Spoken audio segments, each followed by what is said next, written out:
Okay, we're going to take a look at page 300, number 13, 14, and number 18. So on number 13, you can see the question here in the textbook.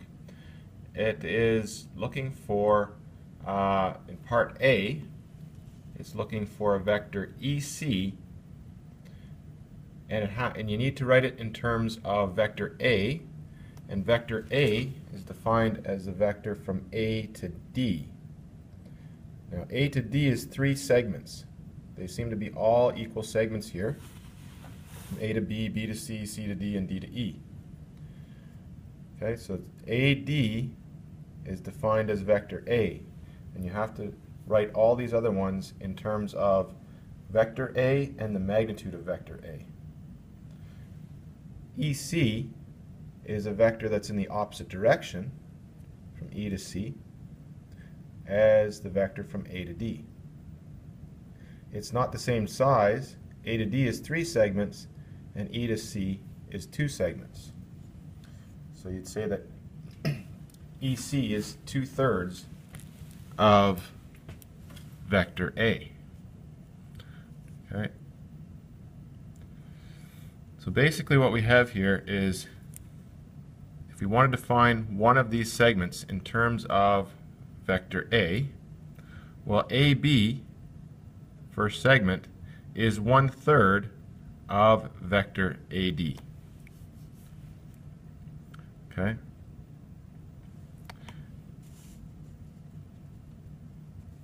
And magnitude of AB is 1/3 of vector AD as well.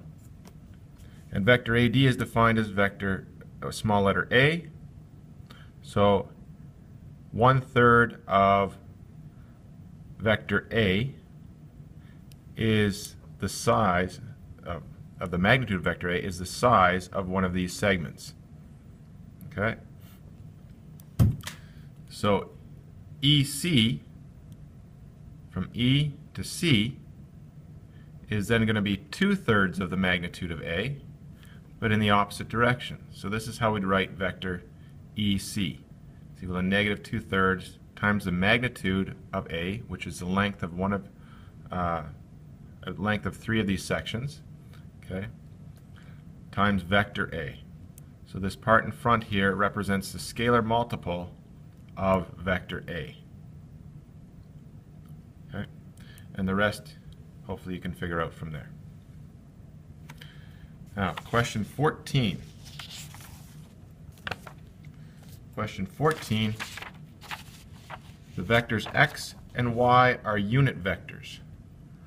Recall that unit vectors have a length of 1. Okay? These unit vectors x and y are at right angles to each other, so they're 90 degrees to each other. They want you to calculate the value of the magnitude of 2x plus y and the direction of 2x plus y.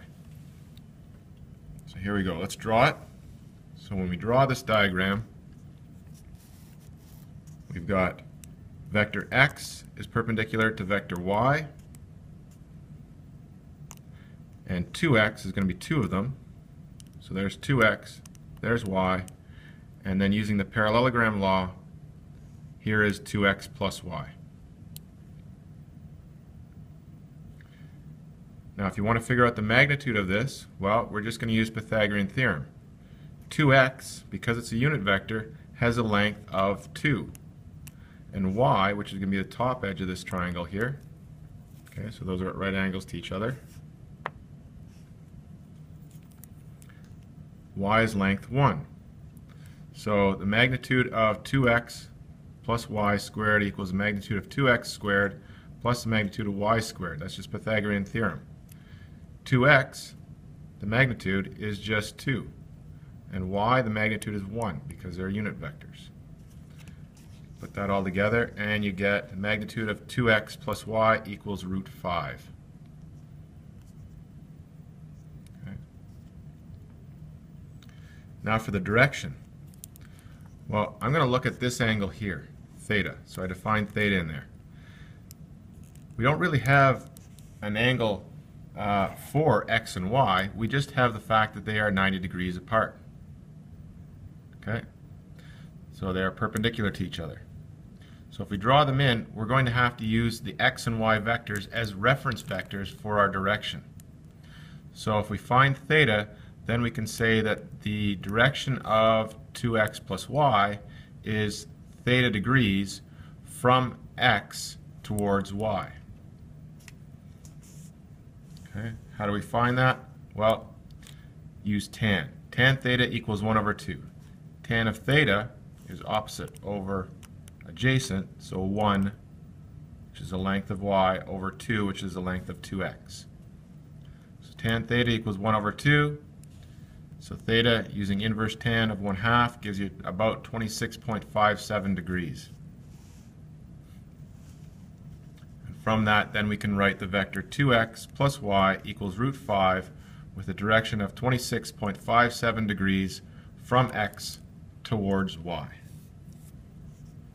So that's number 14. Okay. Number 18. Number 18 is right here.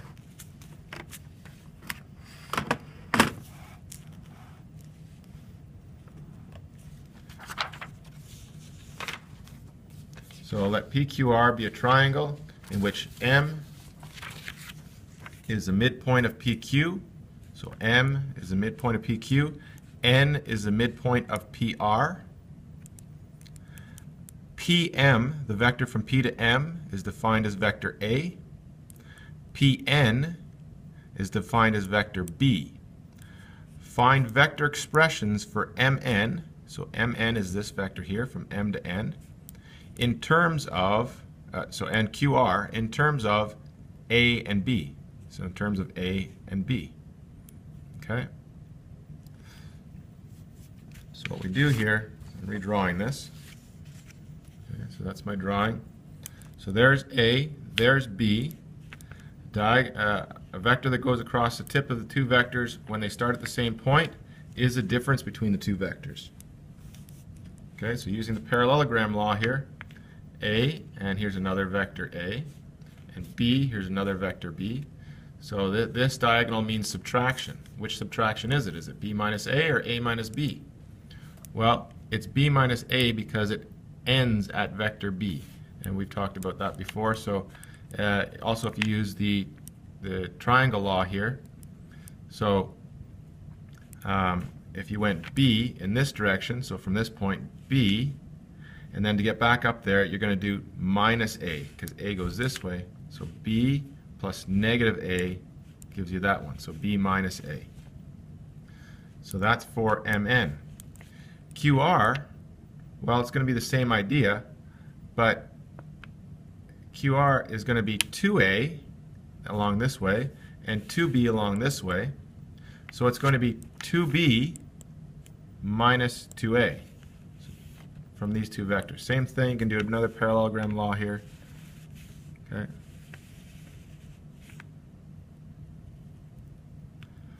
And you have the same sort of image, just bigger. But it's 2A's along here and 2B's.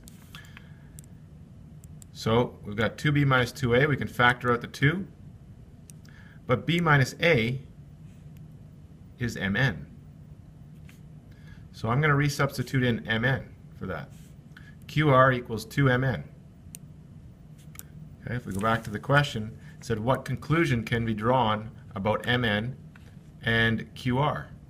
Explain. Well, they look parallel. Okay, QR equals 2Mn means that they're collinear, so they must be going in the same direction because that's a positive 2. One's a scalar multiple of the other, so if they're not starting at the same points, then they must be parallel. So what this means is that QR is parallel to Mn, and that's the reasoning.